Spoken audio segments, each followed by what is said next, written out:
अस्सलाम वालेकुम जी, दी inspirational talks की जानिब से मैं आकिब शरीफ। आज हम बात करेंगे एक ऐसी माँ, एक ऐसी बहन और एक ऐसी बेटी के बारे में जो कि एक अरसे दराज से ज़ालिमों के पंजे में है।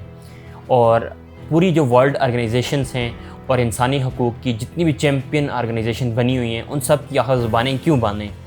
आप बिल्कुल ठीक सोच रहे हैं। मैं आफ़िया सिद्दीकी की बात कर रहा हूँ, डॉक्टर आफ़िया सिद्दीकी, जो कि एक पाकिस्तानी खातून हैं और अमेरिका के इस टाइम पर वो पंजे में फंसी हुई हैं और हम उनको 20 साल हो चुके हैं कि आज़ाद नहीं करा पाए।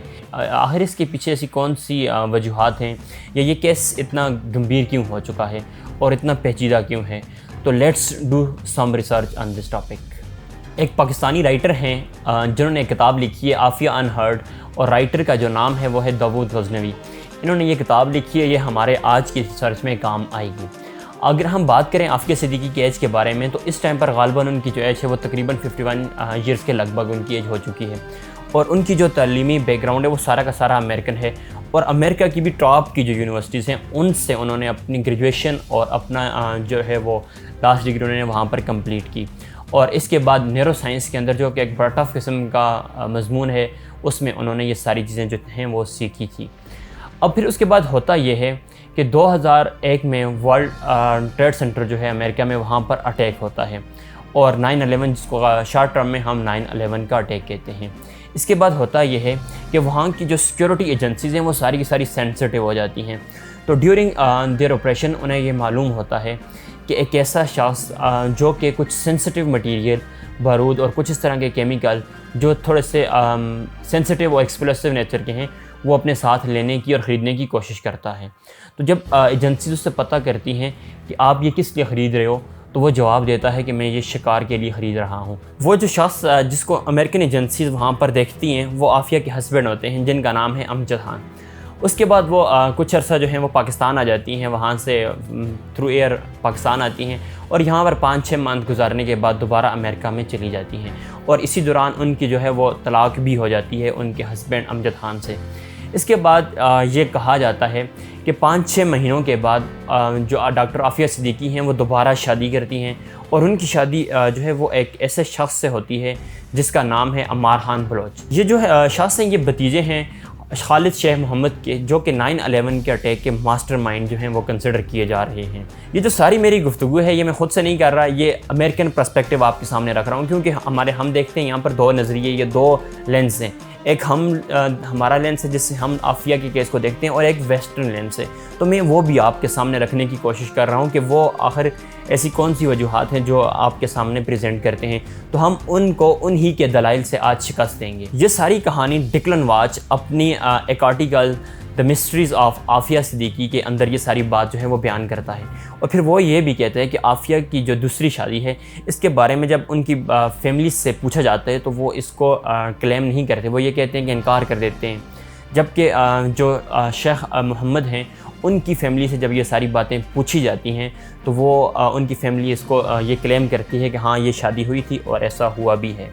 अब इसके बाद उनके हम जो आफ़िया सिद्दीकी के चाचा हैं, जिनका नाम शमसुल हक है, वो ये कहते हैं कि 2008 के लगभग जो आफ़िया सिद्दीकी हैं वो वहाँ उनके पास आई थी, और आकर उन्होंने ये कहा था कि आप मुझे अमेरिका से बचा के तालिबान के हवाले कर दें, क्योंकि मैं तालिबान के पास ही जाकर सेफ़ रह सकती हूँ, वहाँ पर ही महफूज रह सकती हूँ।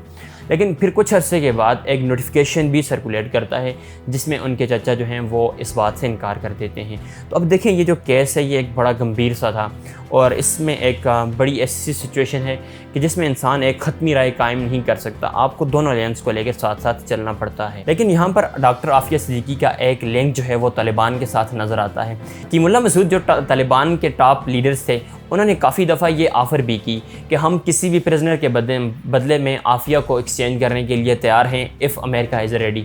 लेकिन अमेरिका जो था वो रेडी नहीं हुआ, और अनफॉर्चुनेटली ये चीज़ें जो थी ये मुमकिन नहीं हो सकी। अब इसके बाद हम देखते हैं कि अमेरिकन मीडिया कहता क्या है। अल जज़ीरा के ऊपर एक वीडियो भी मौजूद है जिसके अंदर उन्होंने ये शो किया हुआ है कि आफ़िया सिद्दीकी और उनके बेटे, और ये कहा जा रहा है कि उनके पास एक सेंसिटिव और अमेरिका के कुछ मैप्स थे, और उन्होंने ऐसा सेंसिटिव मटीरियल यूज़ करने की कोशिश की थी जो कि उनके फ़ौजियों के लिए और या उनकी सिक्योरिटी एजेंसी के लिए नुकसानदेह था।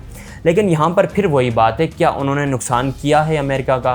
تو ایسا کوئی پروف وہ خود بھی نہیں دے سکتے۔ اب دیکھنا یہ ہے کہ کیا کچھ سینسیٹیو مٹیریل ہونے اور چند میپ ہونے کے باوجود کیا 86 سال کی سزا بنتی ہے؟